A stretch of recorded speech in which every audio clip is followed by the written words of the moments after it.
What is up, you guys? We are here for our weekly manifestation oracle message. I hope everybody's doing well. I hope everybody's coming out of that full moon. Oh my gosh, like all morning before I got ready to work, I was just like, I knew that car was going to come out. I was so emotional. It's so funny because I never relate it to the moon. I'm always like, wow, I'm so emotional. Like, oh, a lot's going on, and maybe I'm premenstrual, and there's all the disasters and everything going on. It's just really heavy. And then I forgot that like there was the compounding factor of not only just the full moon, but a full moon in Cancer, which is like even more potent with that emotional energy, because the moon rules our emotions. So yeah, I was just feeling just so heavy this morning, and just having like I was talking about this on the short video today, but there's this mystical experience called the Holy Vision of Sorrow, and it is when you are struck with the reality of the world and the state of things, but you can also perceive what we could have been.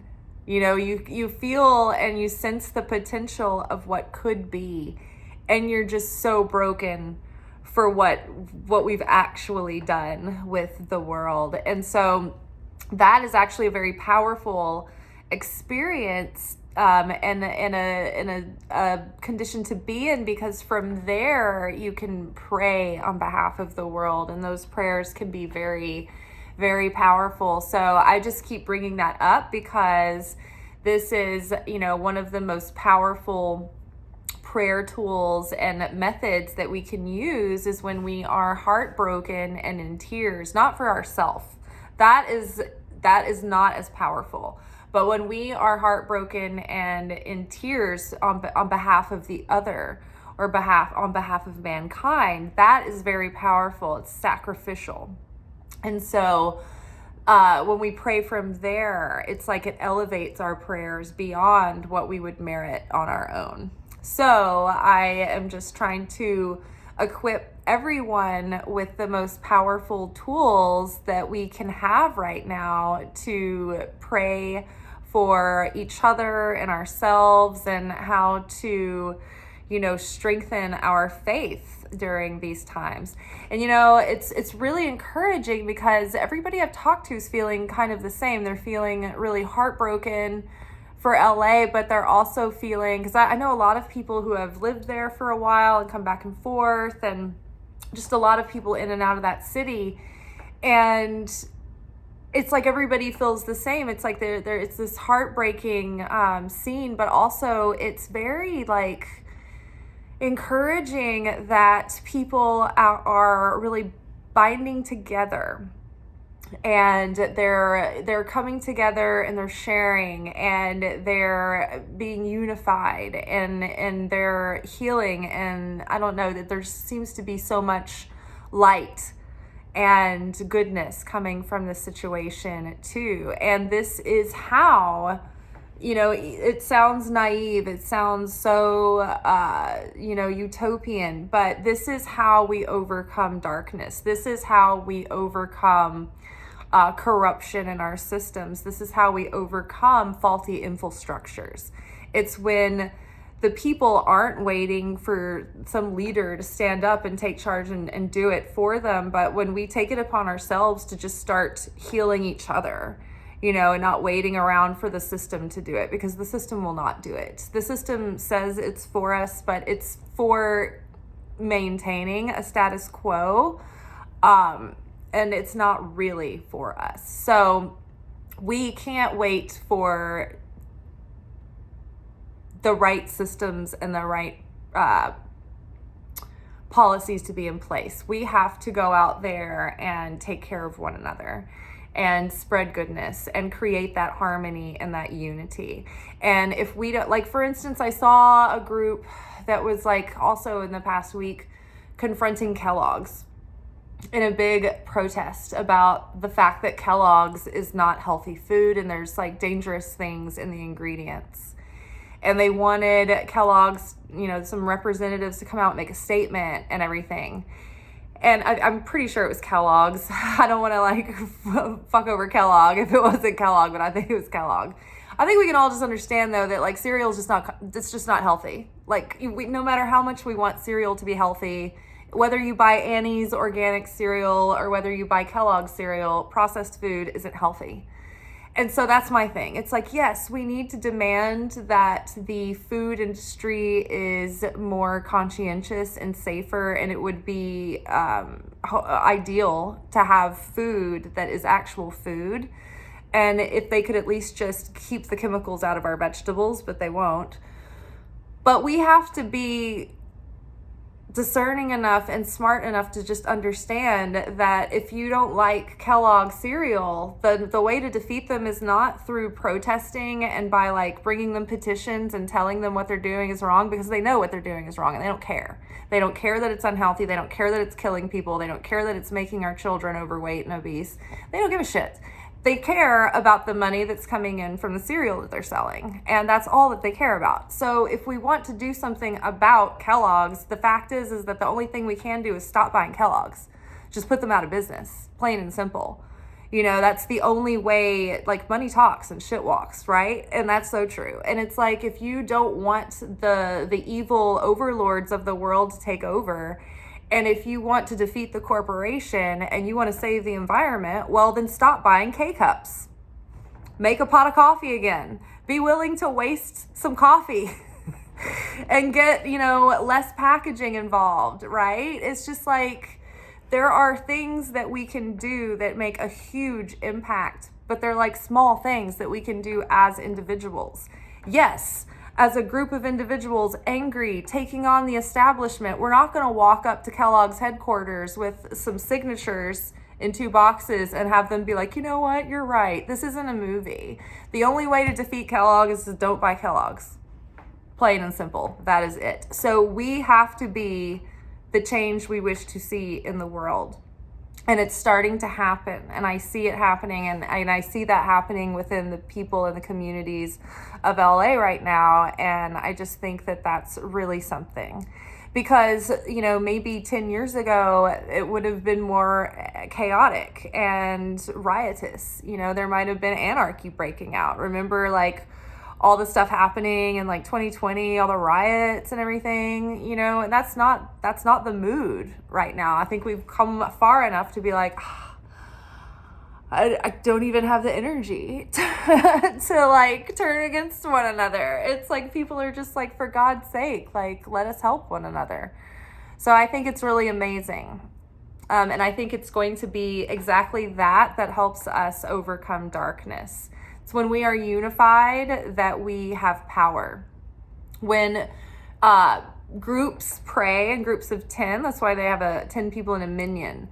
It bypasses the normal rules of prayer. Whereas when an individual prays, his prayers are weighed against that individual's merit. It's like they look at your spiritual credit score and they're like, okay, what does this person's prayers deserve to make it into the Holy of Holies? Has this person elevated their soul in such a way? Like when a righteous person prays, their prayers are heard, right? But when we lesser righteous people pray, we're heard, but the answer to the prayer, it's anybody's guess, right? When a group of 10 prays, that unity is so powerful that it bypasses any one person's merit. And as the group, they all make it into the upper realms. Like the prayer makes it into the Holy of Holies.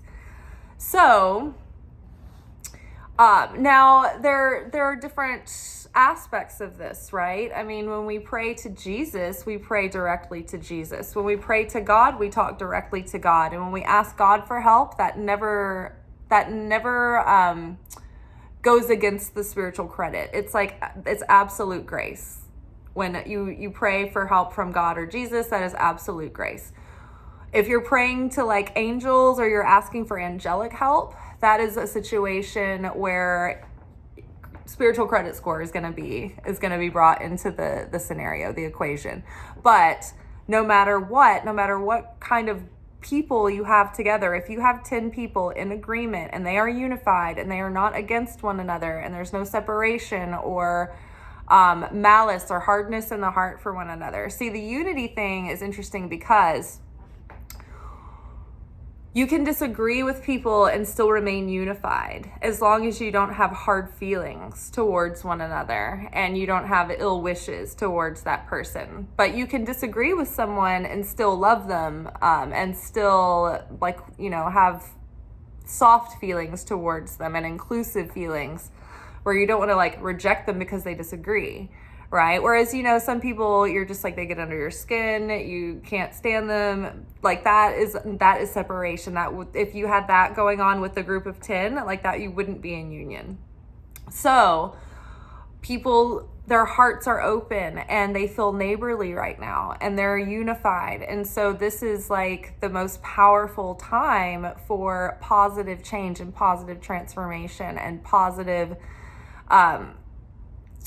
results from prayer and miracles, right? Miracles are free. They're grace, right? That's what makes it a miracle. It's just God's grace. So the first cards, we had 3 come out together. We had self-employment was our first card. You're a born entrepreneur and your business is surrounded by magical opportunities. I know so many people right now, especially if they're uprooted and they are working for themselves or they're remote. I mean, they just feel so grateful for having a flexible situation right now because they may or may not be able to stay in the city, right? A lot of people are moving out of LA now, and I'm anticipating, a bunch of people moving to Nashville from LA now. It's already been happening. We're already a third coast. So many people from New York and LA are already coming here. So I'm guessing that a lot of people are going to go ahead and migrate here now. Because of the music industry, the entertainment industry's here. We're, pretty well equipped as far as film production. So I don't know. I just have a feeling. And we're very geographically sound here. We have tornadoes sometimes, and sometimes we have flooding, but usually everything's pretty stable in Middle Tennessee. So you're a born entrepreneur and your business is surrounded by magical opportunities. So this might be a moment where, you're in your own business and you might be feeling that January stress of everything's slowed down, everything's died down, and you're feeling scared for your business. I know when I did the 2025 prediction series, the January looked like a pretty dicey month as far as the tests on our character and on our nervous system. It was the highlighted with anxiety, which is pretty amazing when you look at how January's been so far. So if you guys haven't heard, I did a 2025 prediction series. It's absolutely amazing. It's very extensive. You can buy it in my Stan store, and I would say please use Chrome browser if you go there, because I think some people have found that it was freezing on them, and I've had a lot of leads to go to the page and not as many purchases as I would think compared to the leads, and it's $10, and I've advertised that up front, so I can't imagine that anybody would be like, you know what, I'm gonna get this thing, it's $10, why not? And then get there and be like, you know what, I've made a terrible mistake. So I don't know, I'm just thinking something glitchy with Safari, but try Chrome. But with the prediction series, I did a yearly overview with channeled messages about the themes and the way I saw the story of the year, kind of an outline. And then we did a Celtic cross spread with that journal questions to go with that video to sort of set your consciousness for the year and your intentions. And then there are quarterly overviews for each season, winter, spring, summer, fall, with journal questions that will help you workshop through the themes and challenges through those seasons. And then there are monthly readings, and they also have a few workshop questions with each video that will help you stay in alignment and stay on track and like workshop the things coming up for you in your life through the month. So I think that it's going to be an amazing reference tool that you can look at through the year to sort of track progress and stay on like course and get reference points about like, oh my gosh, what is going on? Oh yeah, remember that was coming up earlier in the year. And then you can kind of anticipate the challenges that you might have or the opportunities that you might have come up and prepare for them ahead of time. So it'll be a great reference tool through the year. It'll be a great just personal development workshop as you go through each month to month. I'm pretty excited to just get to sit down and watch the workshop myself and like answer the questions and do all that stuff. Like I like nerd out on it so hardcore. So invaluable. It's $10. Follow the Stan link to download it and use Chrome browser. That should give you the smoothest experience. Okay, self-employment. So I think that this is encouraging that January is always the thinnest month for every industry except for the gym, right? And so it can feel so dark and so hopeless in January. But when you think about it, this is what it's been like for mankind since the beginning of history. In the primitive days, we are in the most comfortable, predictable times that we've ever had in the history of mankind, and we still have that deep inherent fear through the winter that we won't make it through, that there's not going to be enough. You know, winter forces us to face scarcity in our relationship to our fear and our belief in scarcity, or our belief in the Father, the Creator, the Provider, the masculine aspect of God.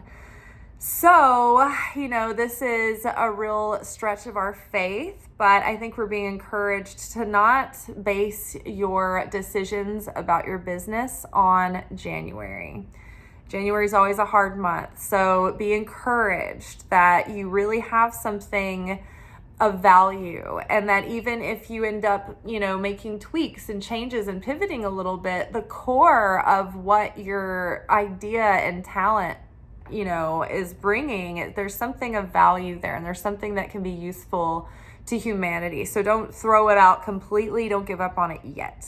Don't let January be your gauge, because even as far as views, I would think that I would have so much higher views in January because it's cold and people don't have a lot to do, and there's literally nothing new on any of the streaming networks. I don't know what people are doing, but they're not watching YouTube, or at least they're not really watching my channel right now. So I don't know. I'm feeling you there too. So I'm going to take this encouragement that, don't give up on yourselves yet. So I love this because followed by the self-employment, and let's just read that again. You're a born entrepreneur and your business is surrounded by magical opportunities. So be hopeful and be ready to jump on those opportunities. And it's funny, when I was typing in the straightforward Oracle, I'm working on getting it all digitized so I'm slowly working on hopefully self-publishing this deck. I'm figuring it out as I go. And today's card that I was typing in was a lucky chance. And it was talking about the fact that luck, when, we were talking about a minute ago, a miracle is something that comes for free out of God's grace. But there is this aspect of if it comes from God, but if you're asking for angelic help, the miracle could be, you could be looking at your cosmic scale and they're like, well, this is the level of miracle that the scale is offering here. So something that's coming from God's grace, directly from God, when you pray directly to God, that is free. That is God's grace. When you deal with angels, you may have to pay. It may come with some interest. But like what I think of as luck, I think of as something that we can affect. And I think sometimes when you force your luck, you're stuck with interest that you have to pay. And when you earn your luck, that's something that we can generate in the material realm. This is what I mean by that. So so a miracle from God would be coming from the astral realm, from the non-physical realm, and it would be channeled into the material realm as a gift of overflow from the consciousness, like the Creator is giving to us. What I think of as luck is humankind from the material realm drawing energy from the astral realm. And so there's, I think, two ways we can do that. I think we can do that by earning, which is when we transform ourselves, when we self-sacrifice, when we give up our negative personality traits and we try to become more loving and more compassionate and more like Jesus, more like the Christ. So we reveal light by breaking those shells of darkness around our soul, and that increases our inner light, which gives us more protection and it draws more miracles in. So when we work hard towards something and we put our effort in and we're really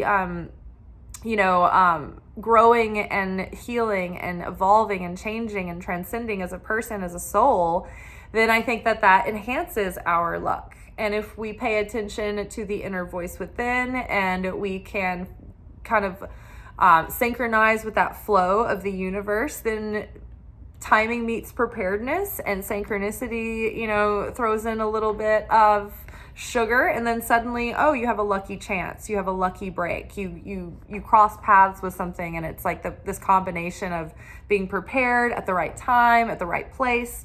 But I do think that you can do things that magnify your that enhance your magnetism to draw in that kind of luck. So that's what I think luck is. Now, you can manipulate luck with spells or, things that you do to try to enhance it, just like a topical thing, like carrying stones or, adding things that enhance certain energies around you. But that can get... I like to go as far as keeping stones around and enhancing the energy around me like vitamins, but I don't do spells because I think that is forcing your will onto the universe. And I think that we don't have the big picture. And so I think that is completely materially driven and ego driven at that point. And so I think that comes with a cosmic price tag, and that comes with interest, and it usually comes with chaos attached. And even though you might manifest that thing for a minute, it's not fulfilling, or it withers. So that's what I feel like is the difference between luck and miracles. Miracles are God's grace. Miracles are, grace from Jesus. You can have miraculous occurrences through angels, but they kind of are more picky and choosy. The angels will definitely kind of look at your file and be like, all right, what's this person been up to? They'll use it for you or against you. But God and Jesus, no, that is pure grace. That is pure love, pure redeeming, favor. And then luck and magic, those are humanly generated by drawing in that spiritual energy. But it's by human effort, if that makes sense, the way I categorize those. Okay, and then the magic, that's why it can get so dark, because it's human generated. And so we're not, we have that dark side, we have the dualism of both our light and our darkness at play. And so the ego can get really intoxicated with feeling like it's in control, right? And feeling like it's got power and feeling entitled and feeling, So that's why that can go into the dark side pretty quickly, because I mean, we see what happens when people get a taste of power. Usually it doesn't go very well. And so that's why I think that it's been the very, very righteous souls who can experience those miraculous events and things, because they can be trusted with that level of power. But then at the same kind of like opposite, those really evil people can also draw on power as well. And so that's why it's usually people in these extremes that end up having that they have these events that are happening around them, or this extra supernatural kind of like nature about them. You're being helped. So heaven is working behind the scenes to help you, even if you don't see the results yet. So now don't be afraid of angelic help. You're probably, for the most part, all right. And sometimes, angels are there helping, and they'll intervene if they have to keep the plot going, But otherwise, they try not to interfere unless you invite them, unless you ask them to help. So you can always call on angels who are there for your highest good. And it's good to qualify that, because there are angels out there that aren't there for your good. They're dark angels. They're angels for the negative side. So, call on angels who are there for your highest good and the highest good of all. And, archangels are, a good way to go. I feel like they're the four, so Michael, Raphael, Gabriel, and Uriel, and Metatron. But Metatron is so powerful that you're supposed to say Metat and not pronounce his whole name. So there's so much energy revealed. So be of good cheer, be hopeful. Heaven is working behind the scenes to help you. I know a lot of people out in LA are like the reports of like individuals that I am aware of that are out there. It's like they're starting to feel like this weird sense of peace and a little bit of hopefulness and a little bit of comfort. And so I think that people are starting to show up, and they're starting to respond, and there's reinforcements coming in, and people are there. They've got a huge like tent city set up to help pass out supplies to any of the refugees, and to help like keep all of the firemen and the EMS first responders taken care of. It's like a huge base camp set up and everything. So that's there now. But yeah, I think that this is just a frustrating time in general, beyond the obvious world events, just the energy in the air right now. Mars is in retrograde for another couple of months, and it's just frustrating when Mars goes into retrograde, because you want to go out and you want to do all these things. You want to, make progress. And it seems like even if you take the actions and you do everything just right, it's like nothing really takes off the way you want it to. So, I think it's in February, mid to late mid-February, when at least Mars is not going to be retrograding in Cancer anymore, which is a real wet blanket. It's really emotional on top of everything. So the help is coming. And I love our favorite card, you guys, A New Dawn. The worst is behind you, and positive new experiences are on the horizon. Now, earlier last week, we had a card. It was Six of Swords, and it felt like it was letting us know that the worst of it was over, and that we were on the way to, more peaceful times and things calming down. And it's not that the fires haven't gone out, but they definitely aren't as bad as that first outbreak when the Palisades went up and people were just panicking and trying to get out, and everything was just erupting all over the city. So thank God that it has been a little bit calmer, at least, even in the midst of like the ongoing firefight. So thank God the worst is behind us. I feel like we can say that every week. It's like, well, there's a new worst behind us. Positive new worsts are out there waiting for us. We'll just meet them when we get there. But yeah, I know. I mean, like, we're getting in these times where, the weather is more extreme and more extreme and more extreme. The social climate is becoming more and more polarized and extreme. And so it seems like there's forever some kind of looming threat in the distance, but if we can just take it one thing at a time, right now, we are on the other side of it, and the positive light at the end of the tunnel is coming. Answers are coming. People will feel better about the plans they're getting, together, and feeling the closure of like not having everything so up in the air. So, just hold on a little longer. It's not going to be feeling like this forever.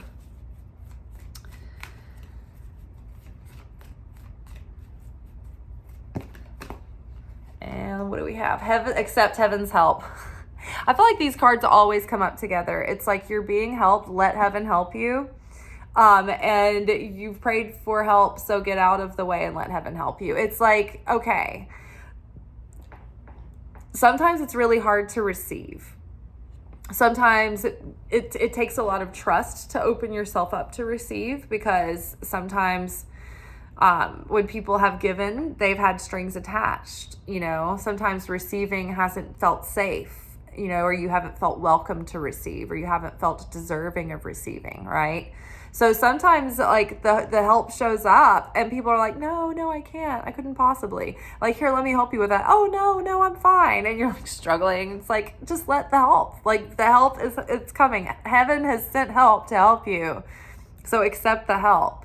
Because by receiving, you're also giving to something back to the giver.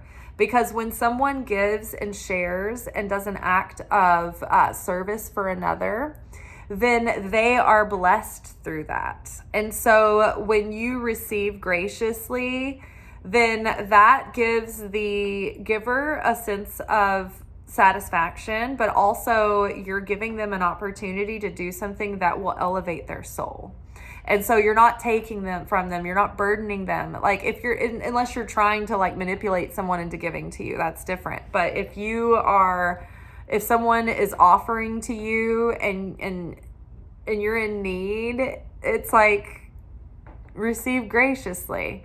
That might be your tikkun healing, is to actually overcome your fear of receiving and your shame about it. And so the key for your healing might to actually be to receive, right? And not be necessarily the giver all the time. Because sometimes when we feel compelled to be the giver all the time, it's because we don't feel like we're worthy of just being. It feels like we're always having to give and to give and to give. Or we're hyper vigilant and afraid of receiving. And so we feel like we always have to be the one sharing because we're too afraid to receive. So that's our general response, is just to keep pushing out, keep giving, but you are not being like a circuitry, right? And you're creating a block there. So in order to feel more comfortable about receiving, just remember that you are giving someone in the receiving of their gift. So heaven is trying to help us. So get out of the way and accept heaven's help. Don't turn it away. If somebody's got provisions for you, somebody's got an opportunity, or anything really, like a place to stay or some resources or ideas, just be open to it. But don't be afraid to receive the help. Allow people to help you. Allow heaven to help you. Even in just like dating relationships, sometimes women have been made afraid to receive from men, and we think that it's going to make us seem like we're a handful or we're high maintenance. And what really is the case is that as long as you're not being a pain in the ass, like total spoiled princess, actually letting someone help you and letting someone do things for you increases their emotional investment in you, and they value you more and they care more about you. It strengthens the bond. Even if you do a small act of kindness for someone, say at work, you suddenly like care about that person a little bit more. You do. Like you pass each other in the break room or something, you're like, it's like you're just like, oh, thank you. There's people that I work with. I don't speak Spanish, but a lot of the people that work in our back of the house do. And so there's like pastry chefs that I have so many interactions with every day. And they're like quiet and like sweet, and they speak Spanish, and I am not quiet, but I speak English, but we get each other because like, well, I'll do something like little and helpful for them, and but they'll do something like really sweet. And so it's just like, always like, ee, ah, ah. So it's like this generative love, even though there's no coherent understanding of what we're saying, we still care because, you know, you put a little effort into someone and it makes you love them more. So letting people help you is not going to turn them against you. It's not going to turn them off to you. In fact, just the opposite. So let the help in, you know, good things are coming. A new dawn is coming, a new era, a new epoch, a new age in human development and human conscious awakening. You know, we're moving into the age of Aquarius. We all knew this was going to be different. And we're like, oh God, I'm so glad Pluto's moving out of Capricorn. We'll be really catching our breath. Yeah, like that happened. So yeah, we'll see how things shape up and develop. But if it keeps going like this, we're gonna need each other's help. So we're gonna have to get really unified, and we're gonna have to be able to open ourselves up to receive and to give. All right. Well, I think that's all for tonight. I hope this serves you well. Definitely download the prediction series, $10, use Chrome. It is going to be a tool that you will reference for the entire year. And I think it is invaluable to have sort of a map or an outline of the themes and the rhythms and the opportunities and challenges that are going to present. And there's some very prominent sort of themes and plots unfolding through the year, and to be able to know, okay, these are the parts of my personality this year that are going to really come up and be tested, and to be able to know ahead of time to do that work, I think is going to be a game changer. And I think it's going to allow us to have the most fulfilling year, a year that feels like we're really purposeful. And I think that we're going to feel a lot more successful at the end of the year, regardless of material results that we might hope to get from our side hustles and our business. But I think when we have really grown and changed and evolved through maybe lifelong patterns and struggles, like by the end of the year, if I have grown like that, I feel so much more proud of myself, and I feel that I value that more than if I just was able to tick off everything on my goals, on like my, you know, physical material goals list. So, which I love those too. Don't get me wrong. I am a goal person. I love manifestation lists. I love all of it. So yeah, this was a really dense episode, guys. We covered a lot of stuff. We covered ancient wisdom. We covered all kinds of things. So I hope this was a goodie. Let me know in the comments, and I'll talk to y'all tomorrow. Ciao.